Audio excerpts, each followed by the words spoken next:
മലയാള വിസ്മയം. ഇത് മറുനാടിൻ്റെ മലർവാടി. ഏട്ടിന് മിക്കയും നിറഞ്ഞാടിയ മലയാളക്കരയിൽ ഇപ്പോഴിതാ അക്കരയിൽ നിന്ന് വന്നൊരു അളിയനെയും ജനങ്ങൾ സ്നേഹത്തോടെ ഏറ്റെടുത്തിരിക്കുന്നു. സൂഫ്രം സോയിലൂടെ പ്രേക്ഷക ശ്രദ്ധ നേടിയ ഈ നടൻ യഥാർത്ഥത്തിൽ അക്കരയിലെ അളിയനല്ല, കേരളത്തിലെ സ്വന്തം തന്നെ. പുഷ്പരാജ് ബൊള്ളാർ എന്ന പേരിന്റെ ഉടമയായ ഈ കലാകാരനെ മലയാള വിസ്മയത്തിലേക്ക് സ്വാഗതം ചെയ്യാം. ആദ്യം തന്നെ ചോദിക്കട്ടെ, നിങ്ങളുടെ വീട്ടിൽ ഏത് ഭാഷയാണ് സംസാരിക്കാറ്? മാതൃഭാഷ വീട്ടിലെല്ലാം സംസാരിക്കുന്ന മലയാളമാണ്. എന്ന് പറഞ്ഞാൽ ഞങ്ങളെ മലയാളം അങ്ങനത്തെ തെക്കിൻ്റെ മലയാളമല്ല, കാസർഗോഡ് മലയാളം. ഞാൻ ഇതിനെ അഡ്ജസ്റ്റ് ആക്കിയിട്ട് വേണ്ടാണ് അത്ര സംസാരിക്കുമ്പോൾ കുറച്ച് അങ്ങോട്ടും ഇങ്ങോട്ടും സംസാരമില്ല. അങ്ങനെ സൂഫ്രം സോയുടെ അഭൂതപൂർവമായ വിജയത്തെക്കുറിച്ച് എന്ത് പറയുന്നു? വളരെ സന്തോഷമുണ്ട്. ഈ ഫിലിം ഹിറ്റായത് ഇത്ര സൂപ്പർ ഹിറ്റാണെന്ന് ഞങ്ങൾക്കും വിചാരിച്ചിരുന്നില്ല. ബട്ട് ഭയങ്കര സന്തോഷമുണ്ട്. എങ്ങനെയാണ് ഈ ചിത്രത്തിൽ അഭിനയിക്കാൻ അവസരം ലഭിച്ചത്? എനിക്കൊരു 2 കൊല്ലം മുമ്പ് തന്നെ JP പറഞ്ഞിട്ടുണ്ടായിരുന്നു ഒരു നല്ലൊരു റോളുണ്ട് ചെയ്യണമെന്ന്. ചെയ്ത് പറയുമ്പോൾ പറഞ്ഞു ഒരു കുടിയൻ്റെ റോള്, കള്ളുകുടിയൻ്റെ റോള്. അപ്പോൾ നമ്മളിപ്പോൾ ഇങ്ങനെ ഞാൻ സ്റ്റേജിലെല്ലാം കള്ളുകുടിയൻ്റെ റോൾ ചെയ്തിട്ടുണ്ടായിരുന്നു മുമ്പ്. അത് JP നോക്കിയിരുന്നു. JP എല്ലാം ഒരുമിച്ച് ഞങ്ങൾ ഒരു ടീമിലുണ്ടായിരുന്നു. അപ്പോൾ നോക്കിയിരുന്നു. പറഞ്ഞു അങ്ങനെ പറഞ്ഞു, ഞങ്ങൾ ഈ കള്ളുകുടിയന് വെറൈറ്റി കള്ളുകുടിയനാണോ, ഈ സ്റ്റേജിൽ നോക്കിയ ആ കള്ളുകുടിയനല്ല, വേറെ എന്തെങ്കിലും വെറൈറ്റി കള്ളുകുടിയാണ്. ഞാൻ വെറൈറ്റി കള്ളുകുടിയൻ എങ്ങനെ ചെയ്യുന്നപ്പോൾ പറഞ്ഞിട്ട് അങ്ങനെ കുറേ ആലോചിച്ചു.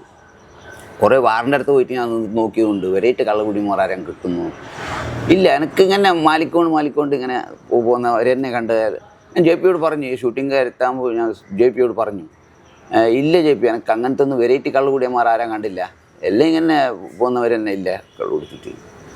വരും, നിങ്ങൾ ഷൂട്ടിങ് ചെയ്യാൻ നോക്കാം, അപ്പോൾ നോക്കാമെന്ന്. അങ്ങനെ ഞാനൊന്ന് ആ ഷൂട്ട് ഡയലോഗ് തന്നു, ചെയ്യിച്ചിട്ട് നമ്മൾ ഇതേ മാനറിസം പിടിച്ചോളൂന്ന്. അങ്ങനെ ഞാൻ ആക്ച്വലി ഷൂട്ടിങ്ങിൻ്റെ അടുത്ത് പോകുമ്പോൾ 0 ആയിട്ട് പോയിരുന്നു. JP നീ എന്ത് പറയുന്ന അതിനെ ഞാൻ ചെയ്യാം, എനിക്കൊന്നും അറിയില്ല, വെറൈറ്റി കള്ളം കൂടിയന്മാർ ആരും എനിക്കറിയില്ല, കണ്ടിട്ടില്ല ഞാൻ. അങ്ങനത്തെ അന്ന് 0 ആയിട്ട് പോയിരുന്നു. ഞാൻ ക്യാരക്ടർ ഇങ്ങനെയാണ് എന്ന് എപ്പോഴാണ് മനസ്സിലാകുന്നത്? ഇല്ല, ക്യാരക്ടർ എനിക്ക് പറഞ്ഞിരുന്നു, ഇങ്ങനെ ക്യാരക്ടർ. ഫിലിമിൽ വന്നിട്ടാകുമ്പോൾ പിന്നെ ഇത് ഇങ്ങനെ വരുന്നത് എനിക്ക് സ്റ്റോറി പറഞ്ഞിരുന്നു. സ്റ്റോറി പറയുന്നത് ഞങ്ങൾ നോക്കുമ്പോഴും അത് കുറേ വ്യത്യാസമുണ്ട്. സ്റ്റോറി പറഞ്ഞിട്ടാകുമ്പോൾ കോമഡി ഉണ്ട് ഫിലിം, ബട്ട് ഇങ്ങനെ ഉണ്ട് ഫിലിം നോക്കുമ്പോൾ ഞങ്ങൾക്ക് മനസ്സിലായത് ഫിലിം ഇങ്ങനെ ഉണ്ട്, ഇങ്ങനെ വന്നിട്ടുണ്ട്. മലയാളത്തിൽ നിന്ന് പ്രതികരണം എങ്ങനെയുണ്ടായിരുന്നു? നിങ്ങൾ മലയാള പടം കണ്ടിരുന്നോ? മലയാള പടം കണ്ടില്ല, കന്നഡ കണ്ടത്.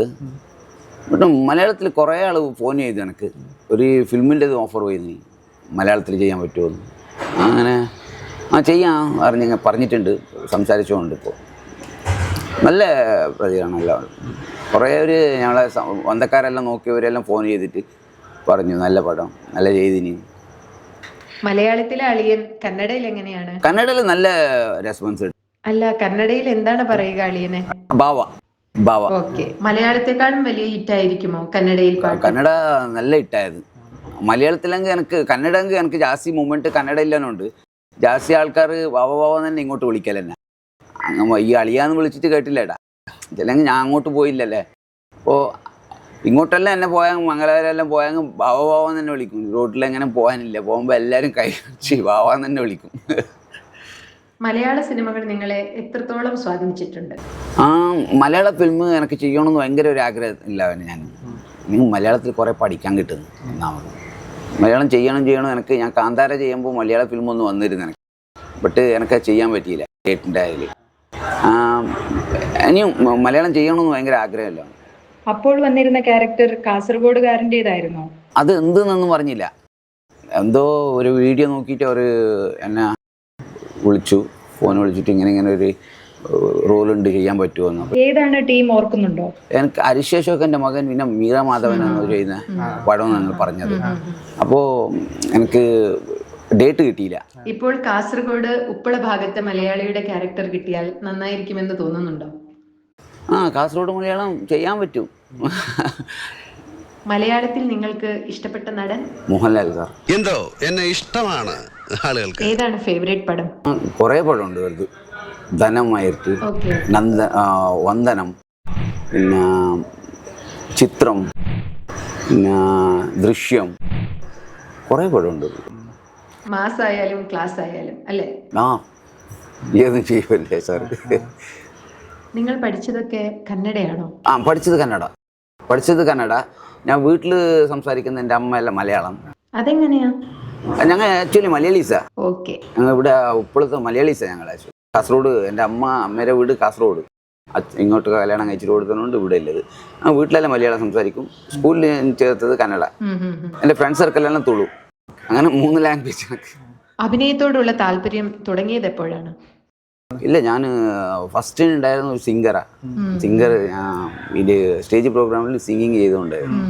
അപ്പോൾ ഇങ്ങനെ ഞങ്ങളൊരു ക്ലബ്ബുണ്ട്. ആ ക്ലബ്ബിൽ നാടകമെല്ലാം ചെയ്തുകൊണ്ടായിരുന്നു. അപ്പോൾ ആ ക്ലബ്ബിൽ നാടകത്തിന് ഞാൻ സിംഗ് ചെയ്യാൻ ഞാൻ പോയിക്കൊണ്ടായിരുന്നു. ഒരു ദിവസം ഒരു ആക്ടർ വരാൻ പറ്റില്ല എന്ന് പറഞ്ഞു. അപ്പോൾ ആര് ചെയ്യുന്ന അപ്പോൾ സിംഗർ എൻ്റെ പിന്നൊരു ഫ്രണ്ട് സോമനാഥ് മംഗൽപാടി എന്ന് പറഞ്ഞിട്ട്, ഓനും സിംഗർ, ഓൻ ഡബിൾ വോയിസിൽ സിംഗിങ് ചെയ്യും. അപ്പോൾ ഞങ്ങളെ റൈറ്റർ പറഞ്ഞു, പുഷ്പ നീ ആക്ട് ചെയ്യും, സോമനാഥിനെ സിംഗിങ്ങിലിടാം. ഞാൻ പറഞ്ഞു എന്നോട് ചെയ്യാൻ പറ്റുമോ? അപ്പം നീ മുമ്പ് ഞാൻ സ്കൂളിലിരിക്കുമ്പോൾ ചെയ്തു നാടകം. സ്കൂളിലിരിക്കുമ്പോൾ 7ാം ക്ലാസ്സിലിരിക്കുമ്പോൾ ഞാൻ ഫസ്റ്റ് മെയിൻ ലേഡി ആയിട്ട് വന്നത്. സ്റ്റേജിൽ കയറിയത് മെയിൻ ലേഡി ആയിട്ട്. അപ്പോൾ അവരെല്ലാം നോക്കിയിട്ടുണ്ടായിരുന്നു നീ ചെയ്യും. അപ്പോൾ കോമഡി എനിക്ക് ഭയങ്കര ഇഷ്ടം. ഞാൻ മിണ്ടുന്നല്ല, ഇങ്ങനെ ഫ്രണ്ട് സർക്കിളെല്ലാം മിണ്ടുന്ന ഭയങ്കര കോമഡി ആയിട്ട് മിണ്ടിക്കൊണ്ടിരുന്നത്. അപ്പോൾ ഇല്ല, നീ കോമഡി ആയിട്ട് മിണ്ടുന്നല്ലേ, നിനക്ക് ചെയ്യാൻ പറ്റുമെന്ന്. അങ്ങനെ ഞാൻ 6 കൊല്ലം ചെയ്തത്. അതിൽ പിന്നെ എനിക്ക് ഒരു ടീം അമ്മ കലാവിദർ കുഡ്ല എന്ന് പറഞ്ഞിട്ട് ശിവാനന്ദ് സെറ്റർ ഒരു ടീമുണ്ടായിരുന്നു. അതിൽ എന്നെ ചേർത്തു അവർ. അതിലൊരു 5 കൊല്ലം ഞാൻ ഇതായി. ഇപ്പോൾ ഞാൻ മഞ്ചേശ്വര കൃഷ്ണാജി മഞ്ചേശ്വര ഓർത് ഐസിരി കലാവിദർ, ശാരദ തൻ്റെ ഐസിരി കലാവിദർ എന്ന ടീമിൽ ഇപ്പോൾ നാടകം ചെയ്തുകൊണ്ടിരുന്നത്. ഈ JP തൂമിനാടു പരിചയപ്പെട്ടത് എപ്പോഴാണ്? കുറേ കൊല്ലമായി. ഞങ്ങൾക്ക് നാടകത്തിൻ്റെ ഞാൻ വന്നപ്പോൾ തന്നെ എനിക്ക് പരിചയമുണ്ട്. ഈ ക്ലബ്ബിലിരിക്കുമ്പോൾ തന്നെ എനിക്ക് പരിചയമുണ്ട്. അദ്ദേഹത്തിന്റെ കൂടെ നിങ്ങൾ നാടകങ്ങൾ ചെയ്തിട്ടുണ്ടോ? ചെയ്തിട്ടുണ്ട്, ഒരുമിച്ച് ചെയ്തിട്ടുണ്ട്. സൂപ്പർ ഹിറ്റായ നാടകങ്ങളുടെ പേരൊന്ന് പറയാമോ?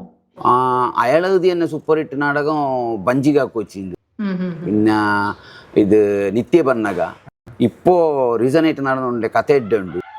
ഇതെല്ലാം സൂപ്പർ ഹിറ്റ് ഡ്രാമ. ഈ കഥ എഡ്ഡുണ്ട് പറഞ്ഞാൽ എന്ത്? കഥ എഡ്ഡുണ്ട്, കഥ നല്ല ഉണ്ട്, കഥ നല്ല കഥ. ബഞ്ചിക കൊച്ചിന്ന് വയറിനടിക്കണ്ട. എല്ലാം കോമഡി തന്നെയായിരിക്കും. കോമഡി അല്ല, ഇത് സബ്ജക്റ്റിന് ഇതായിട്ടുള്ള ഡ്രാമ. ഇത് ഇവിടെല്ലാം ജാസ്തി കോമഡി ഡ്രാമ കേൾക്കുന്നത്, മംഗലവരെല്ലാം കോമഡി ഡ്രാമ. ബട്ട് അതിൽ കോമഡി ഉണ്ട്, ബട്ട് ആ സബ്ജക്റ്റിന് കുറച്ചും ജാസ്തി ഉണ്ട് അതിൽ. നിങ്ങൾ മുമ്പും കുറെ കന്നഡ സിനിമകളിൽ അഭിനയിച്ചിരിക്കുന്നു. പക്ഷെ മലയാളികളെല്ലാം കണ്ട പടം കാന്താര. അതിനെപ്പറ്റി പറയാമോ? കാന്താര എനിക്ക് അൺഎക്സ്പെക്റ്റഡ് ആയിട്ട് കിട്ടിയ റോൾ. അത് അൺഎക്സ്പെക്റ്റഡ്. ഞാൻ കൊറോണ ടൈമിൽ എനിക്ക് ഒന്നും ജോലി ഉണ്ടായിരുന്നില്ല, വീട്ടിൽ തന്നെ ഉണ്ടായിരുന്നു. അപ്പോൾ ഞാൻ പ്രകാശ് തുമ്പിനാട് ഓരോട് ഞാൻ ചോദിച്ചു, ഓരെല്ലാം ഋഷഭ് സാറെല്ലാം ഒരുമിച്ചിട്ടില്ല അവർ. അപ്പോൾ എനിക്കിങ്ങനെ അറിഞ്ഞു ഋഷഭ് സാർ ഒരു പടം ചെയ്യുന്നുണ്ട് കാന്താര എന്ന് പറഞ്ഞിട്ട്. അപ്പോൾ അതിൽ റോള് കിട്ടുമെന്ന് ഞാൻ പ്രകാശ് അണ്ണനോട് ചോദിച്ചു. അപ്പോൾ പ്രകാശ് അണ്ണൻ പറഞ്ഞു, ഇല്ല പുഷ്പ, ഇതിൽ റോലെല്ലാം കൊടുത്തിട്ടായി, നെക്സ്റ്റ് ടൈം നോക്കാം. അങ്ങനെ ആടെ ഒരു റോള്, ഈ ഗർണൽ അബ്ബു എന്ന് പറയുന്ന ഒരു റോള് ചെയ്യേണ്ട ആള് എനിക്ക് ചെയ്യാൻ പറ്റില്ല. അവനെന്തോ അസുഖം ഉണ്ടായിരുന്നു, എനിക്ക് ചെയ്യാൻ പറ്റില്ല. അതിനകത്ത് അയാൾ പുറത്തു വന്നിട്ടാകുമ്പോൾ ആര് ചെയ്യുന്നതെന്ന് ഋഷഭ് സാർ ഭയങ്കര ടെൻഷൻ ഉണ്ടായിരുന്നു. 2 ദിവസത്തിൽ ഷൂട്ടിങ് സ്റ്റാർട്ടാണോ, ആര് ചെയ്യുന്നത്. അപ്പോൾ പ്രകാശ് തുമ്മിനാടി എൻ്റെ ഫോട്ടോ ഇങ്ങനെ കാണിച്ചിട്ടാകുമ്പോൾ ഏത് പുഷ്പമുണ്ട്, എന്നെ പരിചയമുണ്ട്. ഞാൻ സർക്കാർ ഹിരിയ പ്രാഥമിക ശാല കാസർഗോഡ്, ആ ഫിലിമിൽ ഞാൻ ചെയ്തിരുന്നു. അങ്ങനെ ഋഷഭ് സാർ പറഞ്ഞു, ഏത് പുഷ്പണ്ണനല്ലേ, വിളിക്കയാളാന്ന്. അങ്ങനെ ഞാൻ പോയിട്ട് അതിൽ ജോയിൻ ആയി. 2 ദിവസം എനിക്കെന്ത് വർക്ക്ഷോപ്പൊന്നും ഉണ്ടായിരുന്നില്ല. 2 ദിവസത്തിൽ ഷൂട്ടിങ്. ഇത്തവണ കാന്താര വേറെ കാലഘട്ടത്തിന്റെ കഥയായതുകൊണ്ട് പുതിയ ഭാഗത്തിൽ നിങ്ങൾ ഉണ്ടാവാൻ സാധ്യതയില്ല അല്ലേ? ഇല്ല, ഇതിൽ ചെയ്തിട്ടില്ല. വേറെ ക്യാരക്ടറും ചെയ്തിട്ടില്ലല്ലോ? ഇല്ല, വേറെ ക്യാരക്ടർ പറഞ്ഞാൽ എനിക്ക് ഫസ്റ്റ് പറഞ്ഞിട്ടുണ്ടായിരുന്നു റോളുണ്ട് പുഷ്പ ചെയ്യണമെന്ന്. ബട്ട് എൻ്റെ ലുക്ക് ടെസ്റ്റ് ചെയ്യുമ്പോൾ ആ ലുക്ക് ഷൂട്ടാകുന്നില്ല. അങ്ങനെ പറഞ്ഞു, ഇല്ല നെക്സ്റ്റ് ടൈം നോക്കാം. ഋഷഭ് ഷെട്ടിയുടെ സംവിധാന രീതിയെ കുറിച്ച് പറയാമോ? നല്ലൊരു റൈറ്റർ, നല്ല എനർജി ഉള്ള ഒരു ഡയറക്ടർ. നിങ്ങൾ രാവിലെ പോകുമ്പോൾ എങ്ങനെ ഇരിക്കും അതേപോലെ വൈകുന്നേരം വരെ എനർജി ആയിട്ടിരിക്കും. കാന്താര അങ്ങനെ ഒരു പാൻ ഇന്ത്യ പടമാകുന്ന സൂചന ഉണ്ടായിരുന്നോ?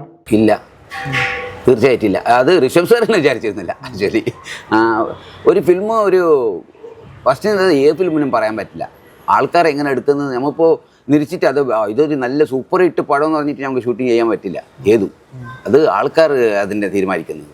സൂഫ്രം സോ എല്ലായിടത്തും ഹിറ്റ് ആയതുകൊണ്ട് വേറെ ഭാഷയിലും ഓഫർ വരുന്നുണ്ടോ? എനിക്ക് തമിഴ് പടം ഒരു ഓഫർ വന്നു. ഞാൻ പറഞ്ഞു സംസാരിക്കാൻ തമിഴ് അറിയില്ല, എനിക്ക് മലയാളം തന്നെ ഭയങ്കര കഷ്ടിച്ചിട്ടാണ് കൊണ്ടുവന്നത്.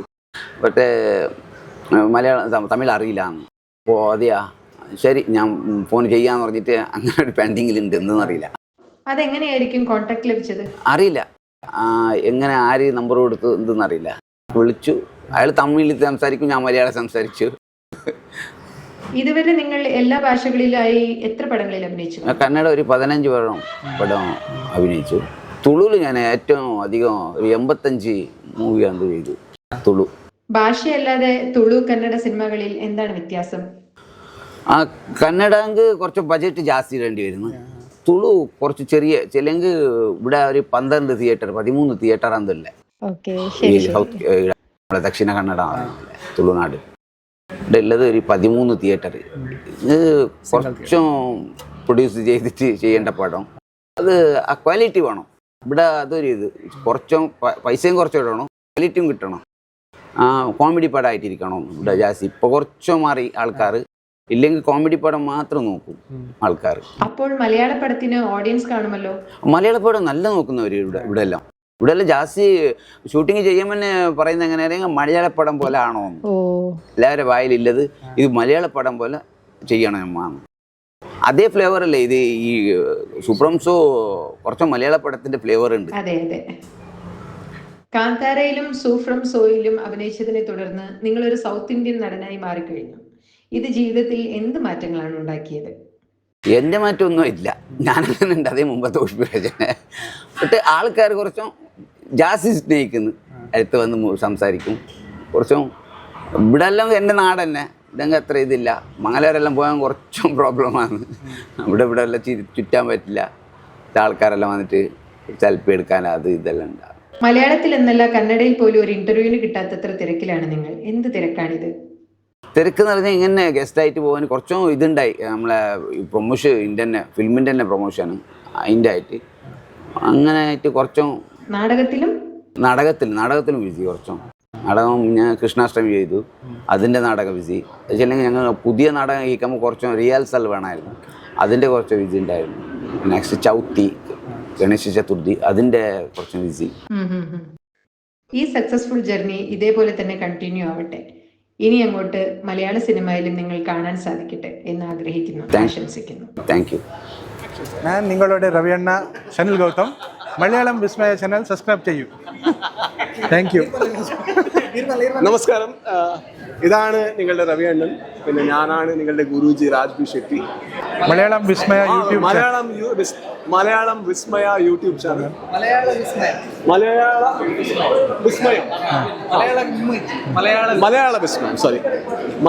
വിസ്മയം യൂട്യൂബ് ചാനലിക്ക് സബ്സ്ക്രൈബ് ചെയ്യൂ. Thank you. ഹായ്, എല്ലാവർക്കും നമസ്കാരം. ഞാൻ നിങ്ങളുടെ പ്രകാശ് തുമിനാടാണ്. നിങ്ങൾ കാണുന്നുണ്ട് മലയാളം വിസ്മയ ചാനൽ. എല്ലാവരും സബ്സ്ക്രൈബ് ചെയ്യൂ. ഹായ്, ഞാൻ JP തുമിനാടാണ്. മലയാള വിസ്മയം കാണൂ, സബ്സ്ക്രൈബ് ചെയ്യൂ. മറുനാടിന്റെ സ്വന്തം മലർവാടിയായ മലയാള വിസ്മയത്തിന് എല്ലാവിധ ആശംസകളും നേരും. സബ്സ്ക്രൈബ് ചെയ്യൂ, പ്രോത്സാഹിപ്പിക്കൂ.